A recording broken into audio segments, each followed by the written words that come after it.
வேதம் வாசிப்போம். தினம் ஒரு அதிகாரம். மத்தேயு எழுதின சுவிசேஷம் அதிகாரம் 14.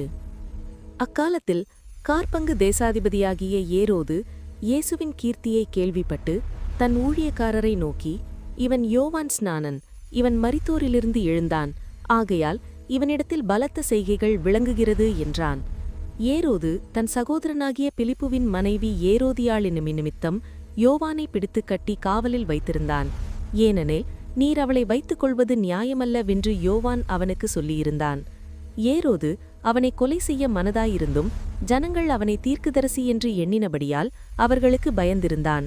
அப்படியிருக்க ஏரோதின் ஜென்மநாள் கொண்டாடப்படுகிறபோது ஏரோதியாளின் குமாரத்தி அவர்கள் நடுவே நடனம் பண்ணி ஏரோதை சந்தோஷப்படுத்தினாள்.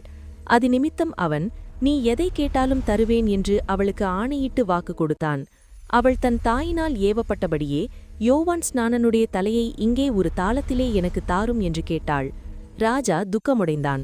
ஆகிலும் ஆணைய நிமித்தமும் பந்தியில் கூட இருந்தவர்களின் நிமித்தமும் அதை கொடுக்க கட்டளையிட்டு ஆள் அனுப்பி காவற்கூடத்திலே யோவானை சிரசேதம் பண்ணுவித்தான். அவனுடைய சிரசை ஒரு தாளத்திலே கொண்டு வந்து சிறு பெண்ணுக்கு கொடுத்தார்கள். அவள் அதை தன் தாயினிடத்திலே கொண்டு போனாள். அவனுடைய சீஷர்கள் வந்து உடலை எடுத்து அடக்கம் பண்ணி பின்பு போய் அந்த சங்கதியை இயேசுவுக்கு அறிவித்தார்கள். இயேசு அதைக் கேட்டு அவ்விடம் விட்டு படவில் ஏறி வனாந்தரமான ஒரு இடத்துக்கு போனார். ஜனங்கள் அதை கேள்விப்பட்டு பட்டணங்களிலிருந்து கால்நடையாய் அவரிடத்திற்கு போனார்கள்.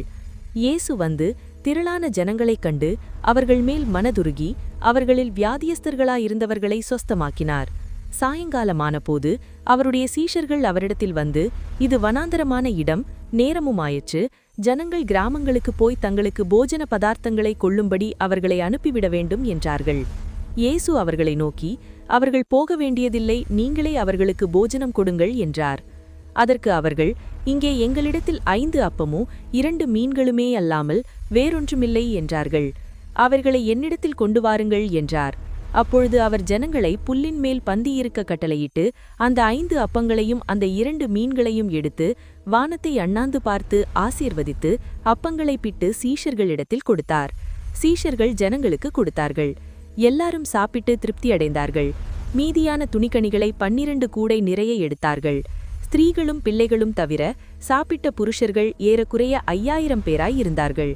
இயேசு ஜனங்களை அனுப்பிவிடுகையில் தம்முடைய சீஷர்கள் படவில் ஏறி தமக்கு முன்னே அக்கறைக்கு போகும்படி அவர்களை துரிதப்படுத்தினார். அவர் ஜனங்களை அனுப்பிவிட்ட பின்பு தனித்து ஜெபம் பண்ண ஒரு மலையின் மேல் ஏறி சாயங்காலமான போது அங்கே தனிமையாயிருந்தார். அதற்குள்ளாக படவு நடுக்கடலிலே சேர்ந்து எதிர்காற்றாயிருந்தபடியால் அலைகளினால் அலைவுபட்டது. இரவின் 4ஆம் ஜாமத்திலே இயேசு கடலின் மேல் நடந்து அவர்களிடத்திற்கு வந்தார். அவர் கடலின் மேல் நடக்கிறதை சீஷர்கள் கண்டு கலக்கமடைந்து ஆவேசம் என்று சொல்லி பயத்தினால் அலறினார்கள். உடனே இயேசு அவர்களோடே பேசி, திடன் கொள்ளுங்கள், நான் தான், பயப்படாதிருங்கள் என்றார். பேதுரு அவரை நோக்கி, ஆண்டவரே, நீரேயானால் நான் ஜலத்தின் மேல் நடந்து உம்மிடத்தில் வர கட்டளையிடும் என்றான். அதற்கு அவர், வா என்றார். அப்பொழுது பேதுரு படவை விட்டு இறங்கி இயேசுவினிடத்தில் போக கடலின் மேல் நடந்தான். காற்று பலமாயிருக்கிறதைக் கண்டு பயந்து அமிழ்ந்து போகையில், ஆண்டவரே, என்னை ரட்சியும் என்று கூப்பிட்டான். உடனே இயேசு கையை நீட்டி அவனை பிடித்து, அற்ப விசுவாசியே, ஏன் சந்தேகப்பட்டாய் என்றார். 32 அவர்கள் படவில் ஏறின உடனே காற்று அமர்ந்தது. அப்பொழுது படவில் உள்ளவர்கள் வந்து, மெய்யாகவே நீர் தேவனுடைய குமாரன் என்று சொல்லி அவரை பணிந்து கொண்டார்கள். பின்பு அவர்கள் கடலை கடந்து கெனேசரேத்து நாட்டில் சேர்ந்தார்கள். அவ்விடத்து மனுஷர் அவரை இன்னார் என்று அறிந்து சுற்றுப்புறமெங்கும் செய்தி அனுப்பி பிணியாளிகள் எல்லாரையும் அவரிடத்தில் கொண்டு வந்தார்கள். அவருடைய வஸ்திரத்தின் ஓரத்தையாகிலும் அவர்கள் தொடும்படி உத்தரவாக வேண்டும் என்று அவரை வேண்டிக் கொண்டார்கள். தொட்ட யாவரும் சொஸ்தமானார்கள். ஆமீன். கர்த்தருடைய ஆசீர்வாதம் உங்கள் மேல் இருப்பதாக. ஆமீன், ஆமீன்.